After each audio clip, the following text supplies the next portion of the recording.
सर्वांना नमस्कार. मित्रहो, पायाचा त्रास मग तो कोणत्याही स्वरूपाचा असेल, पाय दुखणं असेल, पायाला गोळे येणे असेल, थकवायल्यासारखं वाटणं असेल, कमजोरी वाटत असेल, पायामध्ये ताकदच राहील नाही असं वाटत असेल, तर बेचैन झालेली असते. ती स्त्री असेल पुरुष असेल, कारण पाय हा आपल्या नुसता शरीराचा आधार नाही, पाय हा आपल्या जीवनाचा पण आधार आहे. कारण पायच काम करत नसलं तुम्ही चालू फिरू शकणार नाही. मग चालू फिरू नाही शकत तुमचं सगळी दैनंदिन सुद्धा कशी भागणार, कामं कशी भागणार. आणि वार्धक्य सुद्धा, ज्याचे पाय अशक्त होतात किंवा जास्त चालता फिरता येत नाही, ते व्यक्ती लवकर म्हातारी होत असते. तसंच मृत्यू सुद्धा, जर पाय अजिबातच काम करणं गेले, हालचाल जर त्या व्यक्तीची बंद झाली, तर मृत्यू सुद्धा अशा व्यक्तीला लवकर येत असतो. एवढं पायाचं महत्व आहे. आणि आपण एक म्हणतो की पाय चालले, चाला, चालले पाय तर तुमचं हृदय चालेल, आपण असं नेहमी म्हणतो. म्हणजे सगळं शरीराची जी कार्य आहे, ही जी मशिनरी आहे आपली, चांगली चालायची असेल तर तुमचे पाय आधी चांगले राहिले पाहिजेत. म्हणून ह्या पायामध्ये ताकद आणण्याकरता, एका आठवड्यामध्ये चांगल्या प्रकारे ताकद आणण्याकरता काय केलं पाहिजे, काय नाही केलं पाहिजे, हे आज आपण पाहू. सगळ्यात महत्वाचं आहे, सुरुवातीला आपण पाय का दुखत असतात, पायाचा हा त्रास का होत असतो, याच्या जर थोडंसं पाहिलं तर याच्यामध्ये पायामध्ये जे स्नायू असतात, पिंढऱ्यांचे स्नायू मुख्यतः, तर तिथं लॅक्टिक ऍसिड जमा होत असतं. कारण तिथून त्या स्नायूंना ताकद कमी झाल्यानंतर तो निचरा करता येत नाही परत. पी सबस्टन्स म्हणून ते पण तिथं जमा होतं. म्हणजे हे विषारी घटक थोडे तिथं जास्त साठायला लागतात.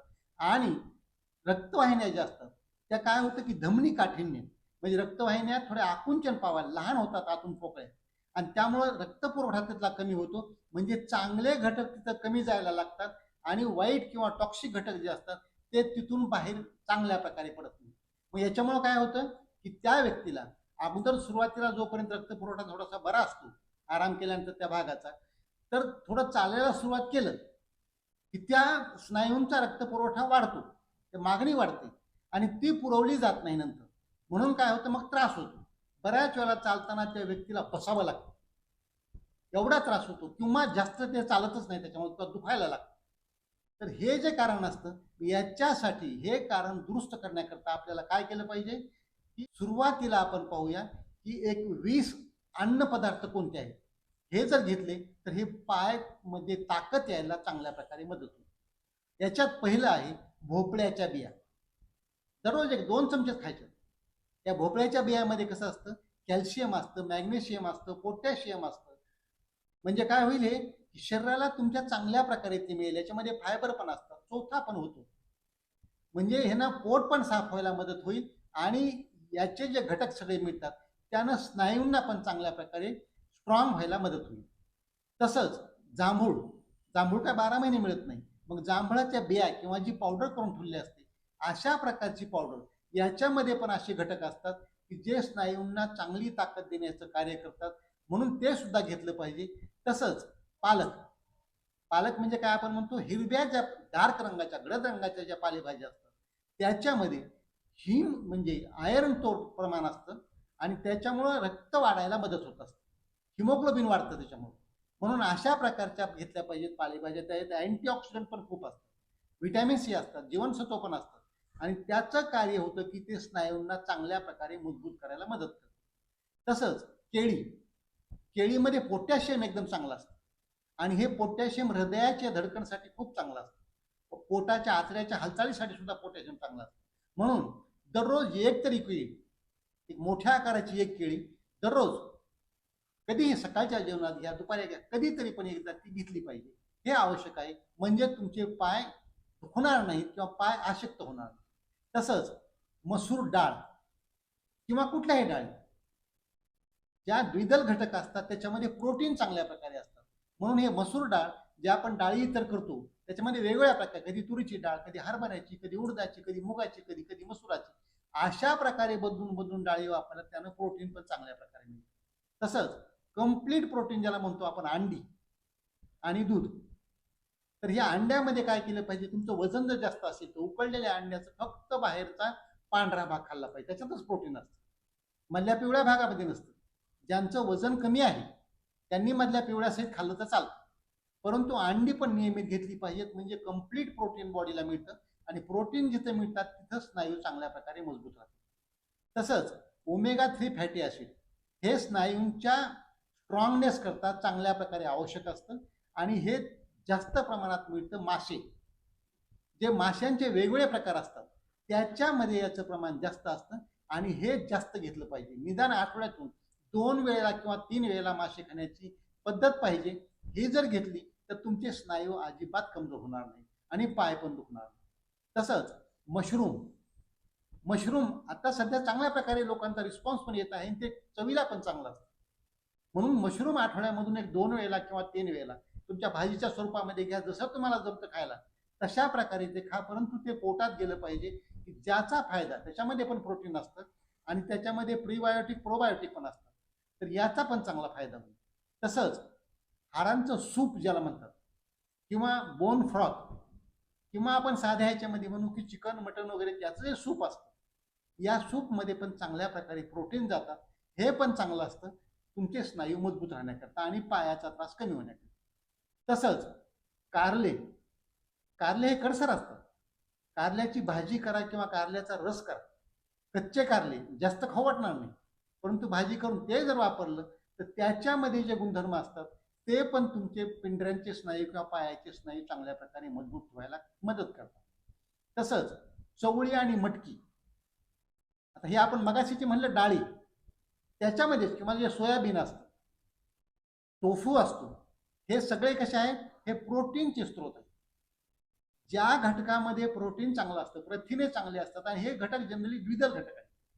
तुम्हाला सहज कळतं, हरभरा असेल, शेंगदाणा असेल, वाटाणा असेल, सोयाबीन असेल, हे सगळे द्विदल आहेत आणि हे जर आहारामध्ये सतत घेत राहिलं तर प्रोटीनची कमतरता होणार नाही. कारण आपल्याकडच्या आहारामध्ये प्रोटीनची कमतरता हे खूप महत्वाचं आणि निगेटिव्ह म्हणजे नुकसान करणारं ते एक चिन्ह आहे किंवा ते कारण म्हणू शकतो.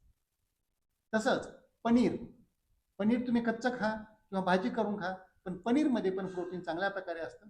तसंच बीटरूट, आता बीटरूट असेल किंवा डाळिंब असेल किंवा टरबूज असेल, या सगळ्यांचा रंग थोडासा लालसर आहे आणि ह्या प्रत्येकामध्ये, बीटरूटमध्ये, डाळिंबमध्ये किंवा टरबूज याच्यामध्ये नायट्रेट्सचं प्रमाण जास्त असतं. हे नायट्रेट्सचं रूपांतर नायट्रिक ऑक्साईडमध्ये होत असतं आणि हे नायट्रिक ऑक्साईड शरीरामध्ये मिसळल्यानंतर रक्तवाहिन्या ज्या असतात त्या थोड्या डायलेट होतात, मोठ्या होतात आणि प्रत्येक भागाचा रक्तपुरवठा चांगल्या प्रकारे वाढतो. म्हणून पायाचाही जर रक्तपुरवठा चांगल्या प्रकारे वाढला तर तिथं पण त्रास जास्त होणार नाही आणि त्या स्नायूंना चांगले घटक मिळतील आणि ते स्नायू मजबूत होतील.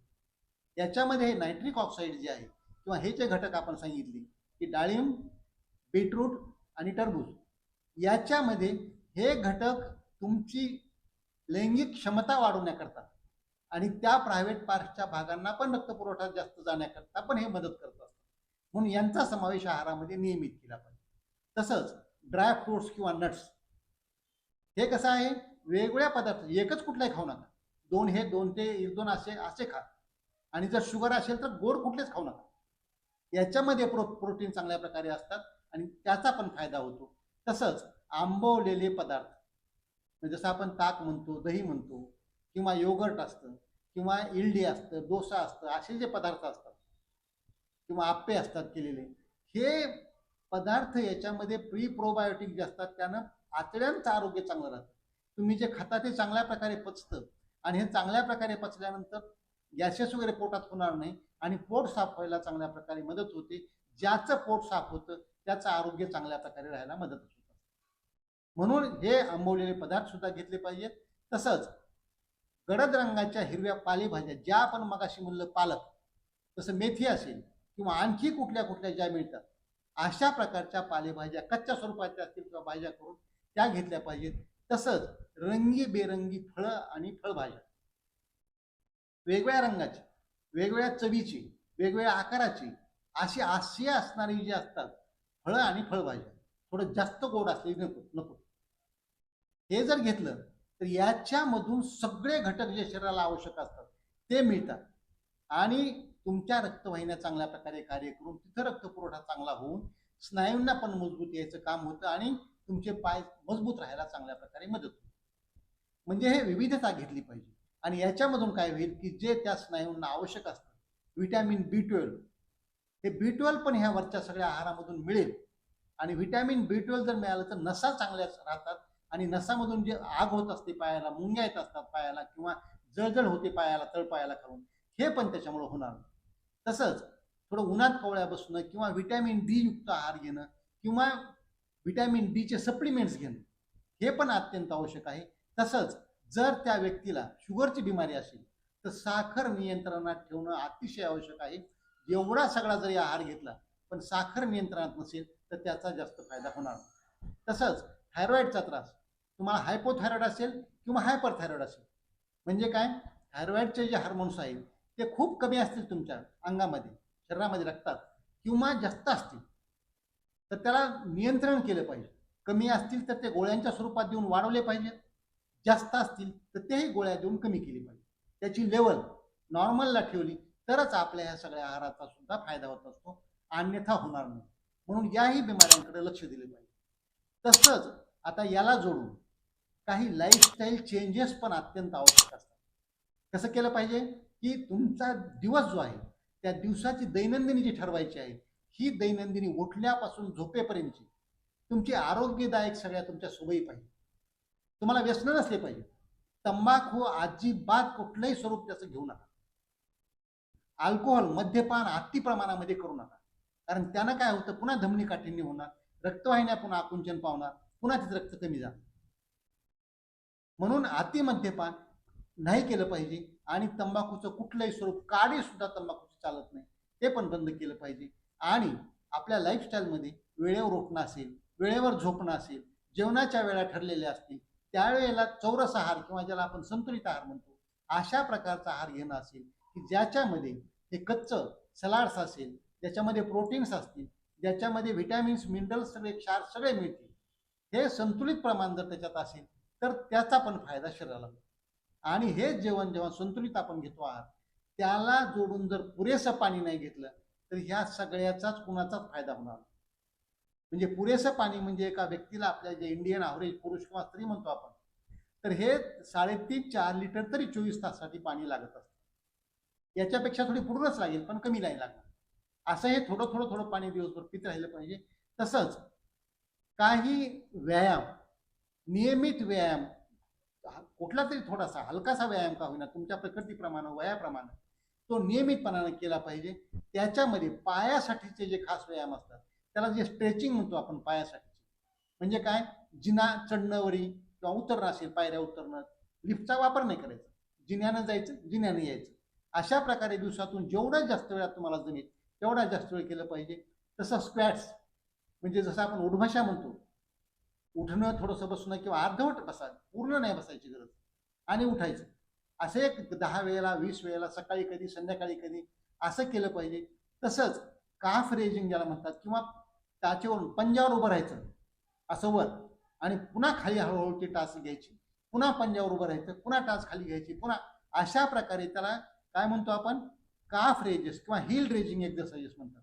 आणि त्याच्या उलट सुद्धा पंजावर उचलणं, खाली घेणं, पंजावर उचलणं, पुन्हा टाच, या असे पण अल्टरनेट हे पण व्यायाम चालतात. आणि तसंच चालणं असेल, पोहणं असेल. चालण्यामध्ये तर कसं होतं की बॉडीचं वजन हे स्नायूवर पडतं, म्हणजे पडतंच, आणि सांध्यावर जास्त होतं. म्हणून जास्त चालण्याचा व्यायाम वय जास्त झाल्यानंतर जर केला तर सांधे खराब व्हायची भीती असते.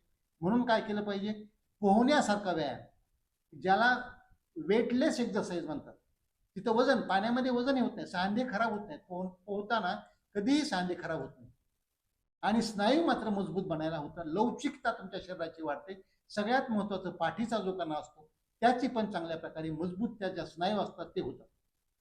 तसंच याच्यासोबत थोडा मसाज केला पाहिजे पायांचा, थोडं तेल लावून करा किंवा कुठला मलम किंवा काय असेल ते लावून. मात्र तो मसाज करताना खाली पायाकडून वर या गुडघ्याकडे अशा प्रकारचा मसाज करा, वरून खाली जायचा मसाज करू नका. हा मसाज सकाळ संध्याकाळ कधी तर किंवा निदान एक वेळेला तरी केला तर तिथलं जे आपण सांगितलं की विषारी घटक तिथं साठून राहिलेले असतात, लॅक्टिक ऍसिड किंवा पी सबस्टन्स आहे, तर ते आपल्या मेकॅनिकल यानं आपण वर त्याला मसाज करत आलो ते तिथून काढून टाकायला मदत होईल, आणि पायाला गोळे येणं किंवा हे दुखणं जे त्रास आहे हा त्रास थोडासा कमी होईल. तसंच जे बाकीचे नियम असतात, स्वच्छता पाळणं, तुमच्या विचारांची स्वच्छता, शरीराची बाहेरची स्वच्छता, आतून शरीराची स्वच्छता ही पण चांगल्या प्रकारे पाळली पाहिजे. तसंच शांतता आणि मानसिकता, तुमची मानसिकता जर चांगली असेल, तुम्ही रिलॅक्स असाल, हसत खेळत असाल, तर काय होईल, हार्मोन्स तुमच्या बॉडीमध्ये चांगल्या प्रकारे स्त्रावतील आणि हे हार्मोन्स चांगल्या प्रकारे कार्य करून हे रक्तपुरवठा वगैरे किंवा सगळे जे अवयव आहेत त्याचं कार्य पण चांगल्या प्रकारे चालेल. आणि हे सगळे जे आपण वरचे नियम सांगितले, हे सगळे नियम नियमितपणानं करण्याची नियमितता हे सगळ्यात महत्वाची गोष्ट आहे. नाही तर आज केलं उद्या नाही केलं, एक दिवशी केलं, 2 दिवस सोडून दिलं, पुन्हा कधी करू म्हणलं, उद्या बघू असं करून नाही केलं पाहिजे. जे हे सगळे नियम सांगितलेले आहेत हे सगळे नियम नियमितपणानं दररोजच्या दररोज त्याला ठराविक वेळ द्या. खूप घाई असेल तर थोडं कमी प्रमाणात, त्या दिवशी काय करा की थोडं कमी प्रमाणात करा. तुम्हाला जर समजा नेहमी करता हे सगळे व्यायाम संपवायला जर समजा 1 तास लागत असेल किंवा 1.5 तास 2 तास, तर त्या दिवशी थोडा अर्धा वेळ करा. नेहमीच्या पेक्षा तुमचा अर्धा वेळ त्या दिवशी करा, पण हे बंद करू नका. जर सकाळी खूपच घाई असेल त्या दिवशी संध्याकाळी करा. जर जमत असेल तुम्हाला वेळ मिळेल तर सकाळ आणि संध्याकाळ दोन्ही टाइम करा. म्हणजे असे जर व्यायाम केले तर काय होईल, तुमच्या पायाचे स्नायू एकदम चांगल्या प्रकारे मजबूत राहतील. पाय तुमचे म्हणजे तुमचं शरीर सगळं चालत फिरत राहील. तुमचं शरीर चलतं फिरतं राहिलं तर तुमचं हृदय चांगलं चालत राहील. शरीराच्या सगळ्या ऍक्टिव्हिटी चांगल्या राहतील. सगळ्या संस्था ज्या आहेत शरीराच्या, सगळे अवयव जे आहेत शरीराचे हे चांगल्या प्रकारे कार्य करतील आणि तुमचं जे काय वय लवकर वाढत असतं, लवकर म्हातारपण पण ते येऊ देणार नाही. तसंच तुम्ही दीर्घायू व्हायला मदत होईल, मृत्यू सुद्धा लवकर येणार नाही. म्हणून याच्यासाठी पाय हे तुमच्या जीवनाचा आधार आहे, आयुष्याचाच आधार आहे, फक्त शरीराचा तो आधार नाही. हे लक्षात घेतलं पाहिजे. आणि म्हणून चालत राहण्याकरता, सतत चालण्याकरता, आपलं हृदय चालवण्याकरता हे आपलं पायांचं अतिशय महत्व लक्षात घेऊन त्याच्याकडे काळजीने हे सगळे नियम पाळले पाहिजेत. तर हे सगळे नियम पाळणं तुमच्या हातामध्ये आहे. आपण प्रत्येक वेळेला काय होतं की आपण जे जे व्हिडिओ सांगतो खूप मन लावून तुम्ही ऐकता, मला कॉमेंट्स पण चांगल्या प्रकारे करता, खूप छान व्हिडिओ, खूप चांगली माहिती दिली, तुमच्या स्वरूपानं आम्हाला खूप चांगली मदत मिळते, अशी होती तशी. पण त्याच्यातल्या तुम्ही किती पाळता, काय आजपासून पाळायला सुरू केलेलं आहे, मी एवढे जे सगळे नियम सांगितले त्या कॉमेंटमध्ये लिहित चला की मी आजपासून हा नियम पाळणार आहे, आजपासून हे घटक मी आहारामध्ये समाविष्ट करणार आहे. थोडा तरी बदल करा, पण तो प्रत्यक्षामध्ये बदल येऊ द्या. कारण आपल्या बऱ्याच व्हिडिओचं हुराळे, मी मागे एक छोटा व्हिडिओ केला होता की मी सगळ्यांना हात जोडून विनंती करतो की फक्त हे आरोग्याचे व्हिडिओ जे आहेत आपले, हे काय मनोरंजनाचं साधन नाही, हे काय आहे प्रॉब्लेम सॉल्विंग. तुमचे जे प्रश्न आहेत, तुमचे जे प्रॉब्लेम आहेत हे सोडवण्याचं हे मार्ग आहे. आणि आम्ही त्याच्यातले तज्ज्ञ असल्यामुळं, आम्हाला थोडी त्याच्यातली जास्त माहिती असल्यामुळं आम्ही हे तुम्हाला मदत करतो. आम्ही तुमचे सहकारी आहोत, तुम्हाला सहाय्यक आहोत. आम्ही तुमचे हेल्थ कोच म्हणा, असिस्टंट म्हणा, काय म्हणायचं तुम्ही म्हणा, किंवा काय म्हणतो आपण हेल्थ गुरु म्हणा, तुम्ही काय पदवी द्यायची ती द्या. परंतु आमचं म्हणणं जे आहे ते तुम्ही नुसतं ऐकून सोडू नका, ही माझी पुन्हा सगळ्यांना विनंती राहील. याच्यातलं मला कॉमेंट लिहिताना तुम्ही याच्यामध्ये मी हा आहार आता समावेश करणार आहे, किंवा हे व्यायाम मी सुरू करणार आहे, हे नियम मी आता पाळणार आहे, अशा प्रकारचे मी सगळी मानसिकता पण माझी ठेवणार आहे. आणि जर काही वाईट सवय असतील, व्यसनं काही असतील, जे आपण विशेषतः तंबाखूचं सांगितलं, कारण जर तंबाखूचं कुठलंही स्वरूप, ते सिगारेट असेल, बिडी असेल, गुटखा असेल, जर चालू राहिलं, त्या व्यक्तीने ते चालूच ठेवलं, तर बाकीचे सगळे नियम पाळून सुद्धा शून्य, म्हणजे काहीही फरक चांगल्या प्रकारे पडणार नाही. तुम्ही औषधं जर घेतली, डॉक्टराकडे गेलात आणि त्यांनी तुम्हाला गोळ्या दिल्या की ह्या नसाच्या मोकळ्या होण्याच्या गोळ्या आहेत, हे पायाचं हे होण्याच्या गोळ्या आहेत, तरी पण जर तुमची तंबाखू चालू राहिली तर ती तंबाखू ह्या सगळ्या चांगल्या घटनांना विरोध करते. चांगले बदल व्हायचे असतात ते होऊ देत नाही. म्हणून तंबाखू तर पूर्णच बंद केली पाहिजे. आपण म्हणतो साध्या भाषेत, काडी सुद्धा तंबाखूची चालणार. म्हणून अशा प्रकारे हे सगळे नियम पाळूया आणि निरोगी राहून, पाय चांगले मजबूत ठेवून, चालतं फिरतं राहून. कारण आपण काय म्हणतो आयुष्यात शेवटी काय मिळालं पाहिजे, की शेवट तुमचा अशा अवस्थेत व्हावा, जायचंच राहील प्रत्येकाला, असा शेवट व्हावा. काय म्हणतो आपण, गोड शेवट व्हावा. म्हणजे कसा व्हावा, की तुमच्या पायावर तुम्हाला चलत फिरत लघवीला जाता यावं, संडासला जाता यावं, फिरता यावं, उठता यावं, तुमच्या हाताने तुम्हाला जेवता यावं, एवढं तुमचं सगळं स्वतःची स्वतः करता यावं, अशा अवस्थेमध्ये तुमचा शेवट. आणि हे जर करायचं असेल तर आजपासून पहिली गोष्ट आहे, पायाकडे आधी लक्ष द्या. आणि हे पायाकडे लक्ष दिलं तर पाय तुम्हाला साथ देतील. हा जीवनाचा आधार जो आहे, हा आधार तुम्हाला दीर्घायुष्य बनायला मदत करेल, तुमचं सगळं आरोग्य चांगलं सांभाळायला मदत करेल. म्हणून हे सगळे नियम पाळूया आणि निरोगी राहू, दीर्घायू. आजचा व्हिडिओ आवडला असेल इतरांना पाठवा, लाईक करा, कॉमेंट्स करा. आणि आजपर्यंत जर डॉक्टर राम जावळे हे चॅनल सबस्क्राईब केलं नसेल तर प्लीज सबस्क्राईब करायला विसरू नका. कारण आपल्या आरोग्याने सत्यमेव जयते. सर्व नात्यावर श्रेष्ठ मला हेच नाते. जय जवान, जय किसान, जय भारत, जय इन्सान. निरोगी राहून दीर्घायू होऊन आकाशात भरारी घेऊया. चला दोस्त हो, रोगराईला हाकलून